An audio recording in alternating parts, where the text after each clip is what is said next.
खबरों में आगे बढ़ते हुए आपको बताएं कि उत्तर प्रदेश में बेकाबू होते कोरोना को काबू करने के लिए रविवार को सीएम योगी आदित्यनाथ ने टीम 11 के साथ कई अहम निर्देश दिए, बैठक करी है।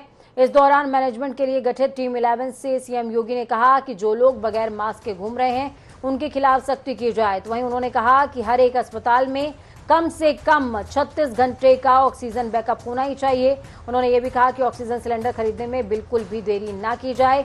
मीटिंग के दौरान सीएम योगी ने कहा कि किसी भी जीवन रक्षक दवा या फिर होम आइसोलेशन में रह रहे मरीजों की मेडिकल किट की दवाओं में कोई कमी नहीं होनी चाहिए। कोरोना संक्रमण की दूसरी लहर से पैदा हालातों से निपटने के लिए शासन युद्ध स्तर पर कोशिशें कर रहा है। इसी क्रम में मेडिकल सुविधाओं को और बेहतर करने के लिहाज से 225 करोड़ रुपए प्रदान किए गए।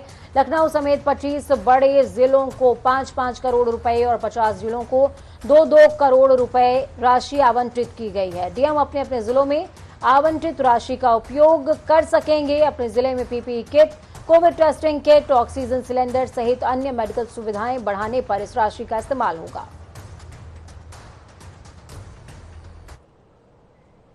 कोरोना वायरस संक्रमण की सेकेंड स्ट्रीम बेहद घातक है। इस कारण उत्तर प्रदेश में अब हर रविवार को संपूर्ण लॉकडाउन के दौरान प्रदेश के अंदर शहरी के साथ साथ ग्रामीण क्षेत्रों में भी सन्नाटा पसरा रहा। सड़कों पर बेवजह निकलने वालों के साथ पुलिस सख्त नजर आई। इस दौरान बैरिकेडिंग करते हुए चेकिंग अभियान भी चलाया जा रहा है। बेवजह सड़कों पर घूम रहे लोगों की चेकिंग हो रही है। मास्क न लगाने वालों के खिलाफ पुलिस जुर्माना वसूलने की कार्रवाई भी कर रही है। 6 तस्वीरें आपको दिखा रहे हैं। तासीर पूरे सूबे की समझिए। गोरखपुर, कुशीनगर, उन्नाव, एटा, बुलंदशहर, शाहजहांपुर, हर जगह लॉकडाउन का पूरा असर। सड़कों पर सन्नाटा या फिर ये भी कह सकते हैं कि लोगों का डर।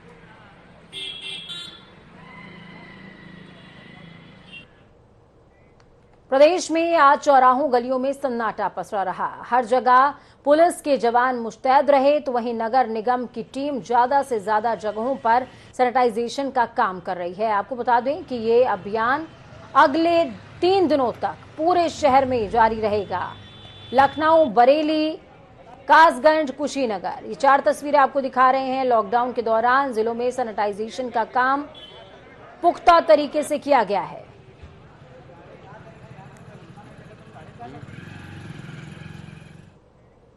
तो वहीं उत्तर प्रदेश में बढ़ते संक्रमण की रोकथाम के लिए शासन के निर्देशानुसार पूरे सूबे में रविवार को लॉकडाउन लगाया गया। लेकिन ताज नगरी आगरा से एक ऐसी चौंकाने वाली घटना सामने आई। दरअसल लॉकडाउन का पालन कराने पहुंची पुलिस की वर्दी फाड़ दी गई।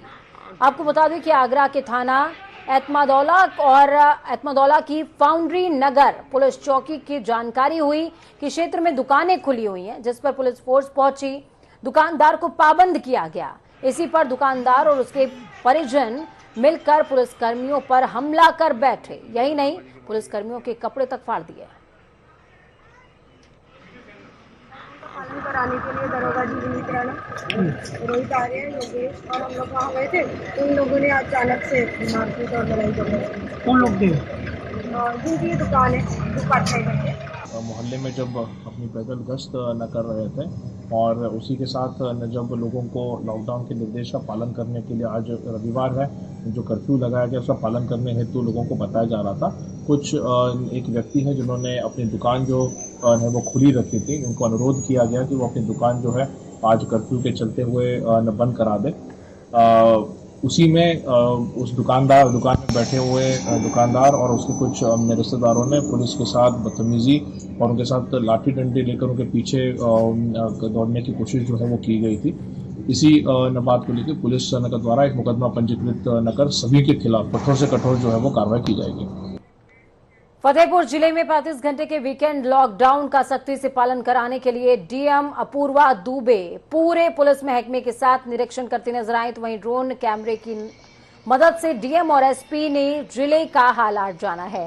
डीएम अपूर्वा दुबे ने जनता टीवी से खास बातचीत करते हुए बताया कि जिले में बढ़ रहे कोरोना मामलों को लेकर सख्ती से पालना की जा रही है और दमकल विभाग की मदद से सैनिटाइजेशन का काम भी हो रहा है, जिससे कोरोना जैसी महामारी को जड़ से समाप्त किया जा सके।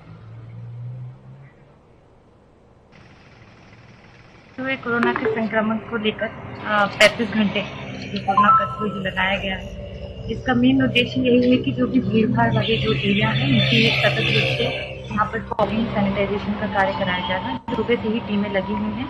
जितने भी ऐसे मुख्य स्थल हैं जो मेन मार्केट्स हैं उन एरियाज को चिन्हांकित करके वहाँ पर फॉगिंग और सैनिटाइजेशन का कार्य कराया जा रहा है।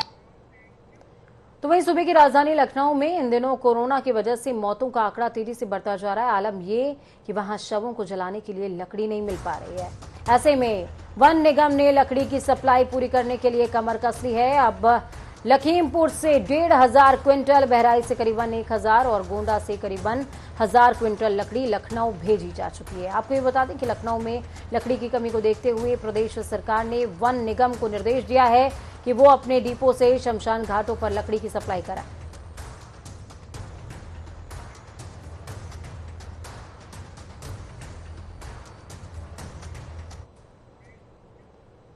वहीं कोरोना के बढ़ते मामले और प्रदेश में स्वास्थ्य व्यवस्था को लेकर सपा प्रवक्ता अनुराग भदौरिया ने योगी सरकार पर जमकर निशाना साधा और इस दौरान उन्होंने क्या कुछ कहा, सुनिए।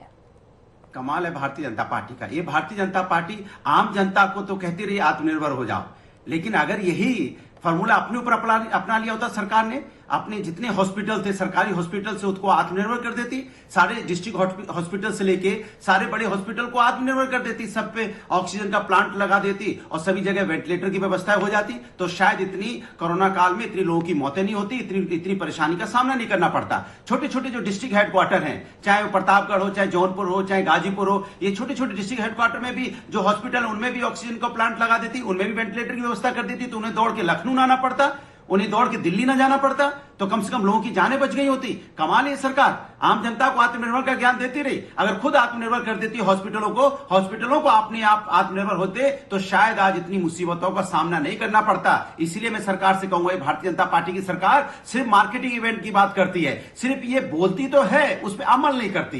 काश सरकार ने आत्मनिर्भर वाली बात, जो आत्मनिर्भर का जो स्लोगन दे रही थी सरकार, उस स्लोगन को हकीकत में अगर हॉस्पिटल को आत्मनिर्भर कर दिया होता, सभी हॉस्पिटलों को आत्मनिर्भर कर दिया होता, तो शायद आज कोरोना काल से लोगों की मौतें नहीं होती, शायद कोरोना काल से लोगों की जान बच गई होती, लोग परेशानी में ना पड़ते। इसलिए कहते हैं कि भारतीय जनता पार्टी सिर्फ बोलती है, करती कुछ नहीं है। कहते हैं कि सबसे ज्यादा चिंताजनक, सबसे ज्यादा गंभीर होता है आत्मा का मर जाना, जमीर का मर जाना। तस्वीरें कुछ ऐसी ही हैं। अंतिम संस्कार के लिए आए लोगों को भी चूना लगाने से लोग बाज नहीं आ रहे हैं। मामला लखनऊ का, जहां चंद पैसों के लिए कुछ भ्रष्टाचारी शमशान में पीड़ित परिजनों से सबसे पहले अंतिम संस्कार कराने के लिए 10,000 रुपए की मांग कर रहे हैं। इन भ्रष्टाचारियों का कहना है कि अगर आपको लाइन नहीं लगानी है तो जेब गर्म करके आइए और अंतिम संस्कार जल्द करके घर जाइए। आपका नंबर लगेगा, इन्होंने नंबर दिया, 3 बजे हम लोग करीब यहाँ 10 बजे सुबह आए थे। डेड बॉडी लेके? नहीं, डेड बॉडी नहीं, पहले तो यहाँ पे कंफर्म करना कि बॉडी जलने देंगे कि नहीं जलने देंगे, फिर बोला नहीं आपका नंबर लगेगा, तो इन्होंने नंबर दिया, बोले 3 बजे 2 बजे आइएगा, तो 3 बजे, फिर हम 3 बजे करीब बॉडी लेके आए। उसके बाद यहाँ देखा तो बहुत लाइन लगी हुई थी, लेकिन फिर किसी एक सज्जन से मेरी बात हुई थी, बोले यार जल्दी करा देंगे, थोड़ा खर्च होगा। मैंने ठीक है जो भी है कराइए सारा, फिर उन्होंने सारा अरेंजमेंट फटाफट जल्दी करके 10,000 हमने दिया। वो 10,000 किस बात का दिए थे? वही थोड़ा जल्दी आ जाए, अपना टाइम समय के लिए सेविंग है, अपना टाइम का है। नहीं तो अभी जाके देखिए तो कम से कम मेरे हिसाब से 15-20 लाख अभी भी पड़ी हुई है जिनका कोई नंबर नहीं है। आपका 10,000 रुपए देने के बाद नंबर आ गया? हाँ, नंबर आ गया, थोड़ा जल्दी हो गया। सोचिए, जिंदगी का सौदा है और मरने के बाद आपको कतार में नहीं लगना है तो भी वीआईपी ट्रीटमेंट मिलेगा। ये राजधानी लखनऊ है। आगे बढ़ते हैं। देश की सबसे अधिक आबादी वाले राज्य में कोरोना वायरस संक्रमण की दूसरी स्ट्रेन ने इतना कहर बरपा दिया कि सरकार का सारा प्रबंधन फेल होता जा रहा है। सरकारी आंकड़ों के अनुसार कोरोना संक्रमण के कारण बीते 24 घंटे में 129 लोगों ने दम तोड़ा है, जबकि शनिवार को संख्या 120 थी। प्रदेश में एक दिन में मौतों का आंकड़ा रिकॉर्ड बना रहा है। नाइट कर्फ्यू और वीकेंड लॉकडाउन के बाद भी उत्तर प्रदेश में बीते 24 घंटे में 30,596 नए मामले सामने आए, जिसके बाद उत्तर प्रदेश में एक्टिव केसेस की संख्या 1,91,457 हो गई है।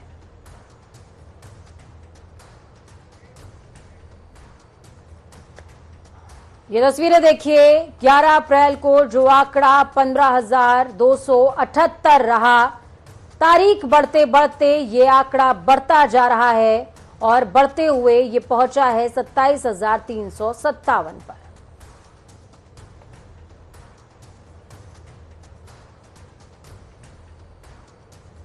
एक हफ्ते में किस तरीके से कोरोना महिषासुर बनता जा रहा है,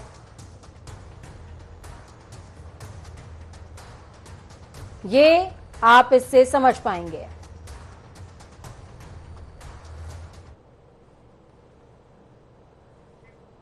देश में कोरोना संक्रमण की स्थिति कितनी भयावह हो गई है कि केंद्र सरकार के एक मंत्री को अपने भाई के कोविड संक्रमित होने पर इलाज के लिए गाजियाबाद के डीएम से मदद की गुहार लगाई है।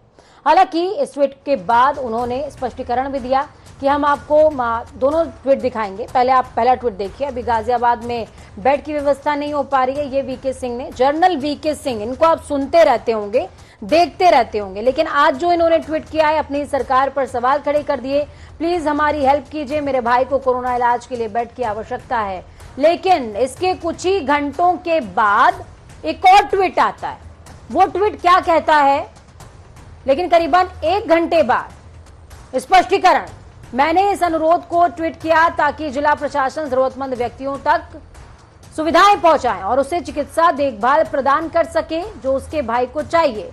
वो खून के रिश्ते से नहीं है भाई, लेकिन इंसानियत के बंधन से मेरा भाई है। मुझे लगता है कुछ के लिए ये एलियन कॉन्सेप्ट नहीं है।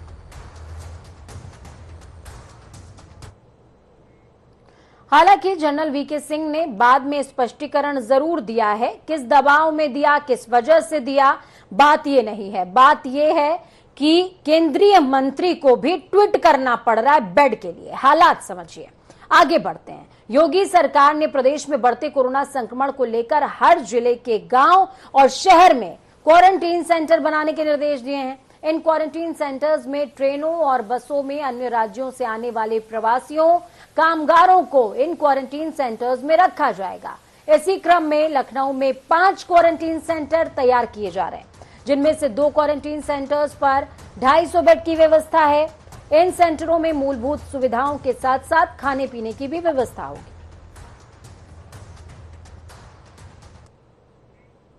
कोरोना का कहर एक बार फिर से देखने को मिल रहा है। क्या बस स्टैंड, क्या रेलवे स्टेशन, हर जगह लोगों और मजदूरों का पलायन देखा जा सकता है।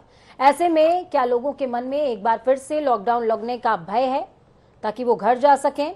देखिए हमारी एक खास रिपोर्ट।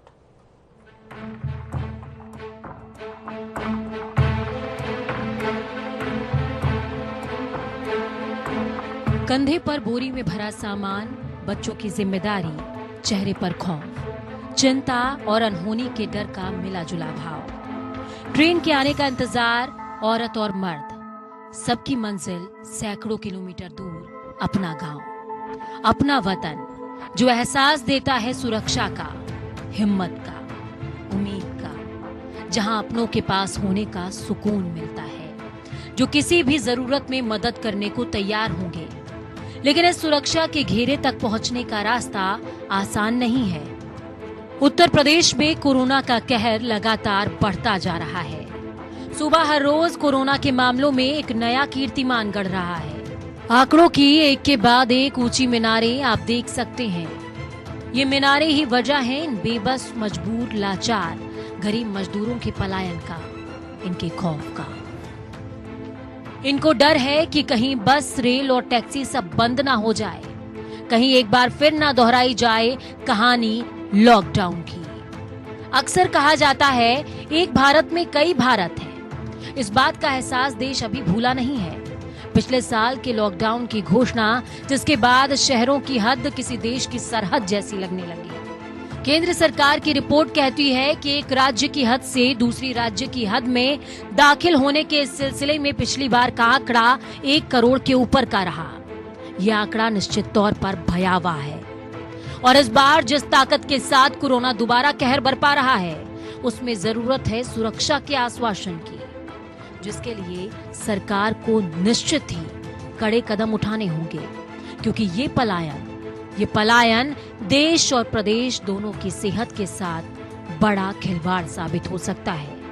जनता टीवी के लिए विशाल त्रिपाठी की रिपोर्ट।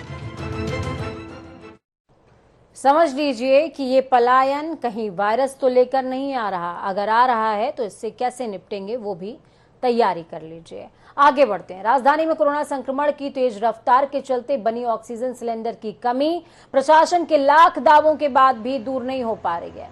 इस कमी के चलते 300 रुपए में मिलने वाला सिलेंडर 1000 रुपए में बेचा जा रहा है। निजी अस्पताल, बीमारों के घर वाले ये कीमत भी देने को तैयार हैं, लेकिन इसके बाद भी सिलेंडर बड़ी ही मुश्किल से मिल पा रहा है।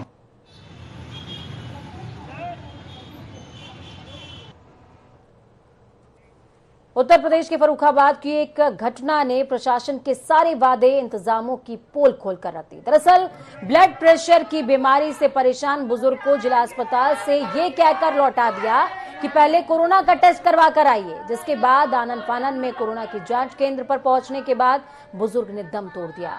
मृतक के पुत्र योगेश का कहना है कि अगर उसके पिता को इमरजेंसी में इलाज दे दिया जाता तो उसकी जान शायद बच सकती थी।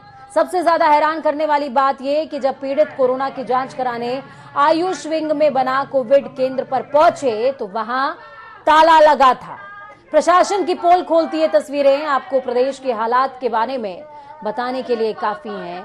ये क्रंदन सुनिए। ये क्रंदन असल में सुविधाओं के टोटे का है। ये क्रंदन इस बात का है कि दावे और वादे तो बहुत धरातल पर किए गए, लेकिन छाती पीट लीजिए कि कुछ नहीं हो रहा। बीपी आई तो डॉक्टर ने कहा प्राइवेट देखो ना, सरकारी में लिया सही हार के डॉक्टर ने कहा देखो ना जहाँ लिया बोले कोरोना जांच कराओ, यहाँ डॉक्टर थे ही ना, हम किन्हें जांच कराओ कोरोना, डॉक्टर मरिए सब अस्पताल के। यहाँ लोहिया अस्पताल यही लेके आए, प्राइवेट देखो ना गाँव जाए में लेके आए थे, इमरजेंसी कंच में गए तो उन्होंने कोरोना जांच कराओ, देखा किसी ने नहीं देखा, कोरोना में जांच कराओ जाए, कोरोना पाए जहाँ कोई है तो ही ना, यहाँ कोई तो ही ना। बिल्कुल सही, बिस्कुट खाए बैठ के सब कुछ खाओ, मेरे पापा ने बिस्कुट खा, पानी पियो, कुल्ला करो, आराम चलते फिरते आए अपने आप चल के, और जहाँ सब डॉक्टर इमरजेंसी वाले कोरोना जांच कराओ, जहाँ कोरोना वाले कोई है ही नहीं। अब ये कोरोना में जब बताओ कहाँ किन्हें दिखाए हम।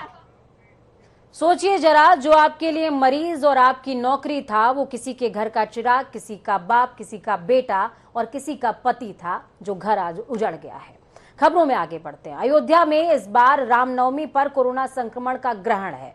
भव्य कार्यक्रम का आयोजन नहीं होगा, ना तो रामनवमी का मेला लगेगा यहाँ, न सभी साधु संतों ने देश भर के सभी लोगों से अपील करी है कि इस रामनवमी पर अयोध्या न आइए, अपने घरों में रहकर भगवान की पूजा अर्चना कीजिए और राज्य सरकार की कोरोना संक्रमण से बचाव के लिए सभी गाइडलाइंस का पालन कीजिए।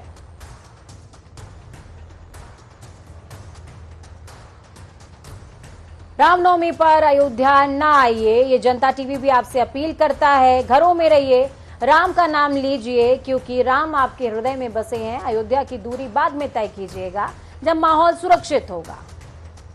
रामनवमी पर अयोध्या न आने की अपील साधु संतों की ओर से की गई है। देश भर में बढ़ते कोरोना मामलों को लेकर राहुल गांधी ने पश्चिम बंगाल की रैलियां रद्द कर दी। इस बात की जानकारी उन्होंने ट्वीट करते हुए दी। राहुल गांधी ने ट्वीट करते हुए लिखा है कि कोविड संकट को देखते हुए मैंने पश्चिम बंगाल की अपनी सभी रैलियां रद्द कर दी हैं। राजनीतिक दलों को सोचना चाहिए कि ऐसे समय में इन रैलियों से जनता और देश को कितना खतरा है।